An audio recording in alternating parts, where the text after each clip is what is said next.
ඔගොල්ලෝ දැක්කද මේ ඊයේ නම් එළුවෙක් කෑ ගහනවා. එළුවෙක් බෑ බෑ බෑ බෑ කියනවා. අර එළු රැවුලක් ඇවිල්ලා පොඩියට එළු රැවුලක් තියෙන ඩයලොග් බෑ බෑ කියනවා දැක්කද ඔයගොල්ලෝ? TikTok එකේ අර මේ දැන් මේ රැල්ලට ගිහිල්ලා තරුණ සේවායක ඉස්සරහා දඟල මේ බඩු දෙනවලු මිනිස්සුන්ට උදව් කරන්න දඟලනවලු වීඩියෝ කරනවලු. ඔයිට කලින් ඕක කරන්න තිබ්බේ නැද්ද කියලා අහනවා. ඉතින් මම මේ අහන්නේ ගොම් බල්ලෝ සෝරි මේ ගොන් එළුවෝ මේ එක තෝ කියන්න ඕනේ නැහැ. ඔබ හිතුවද මේ මිනිස්සු ජීවත් වෙන්නේ කන්නේ බොන්නේ තමන්ගේ දරු පවුල් පරිස්සම් කරගෙන සල්ලි හම්බ කරගෙන මොකක් හරි ගේමක් දීලා පාරේ ඉන්න මිනිස්සු ඔක්කොටම කන්න බොන්න දෙන්නද? තෝ එහෙම කරාද? තෝත් මේ හැමිනෙන්නේ වැල්ලෙන්නේ මේකේ ඇවිල්ලා මේ ඔබ පාරේ යන මිනිස්සුන්ට උදව් කරාද? කන්න බොන්න අරන් දුන්නද? එහෙම දේවල් කරාද?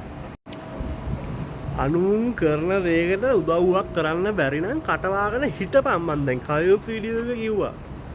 එළුවෝ තෝ එළුවෙක් වගේ රැවුලක් පවාගෙන කරන මිනිස්සුන්ට එක එක කතා හදන්න එපා. පද හදන්න එපා.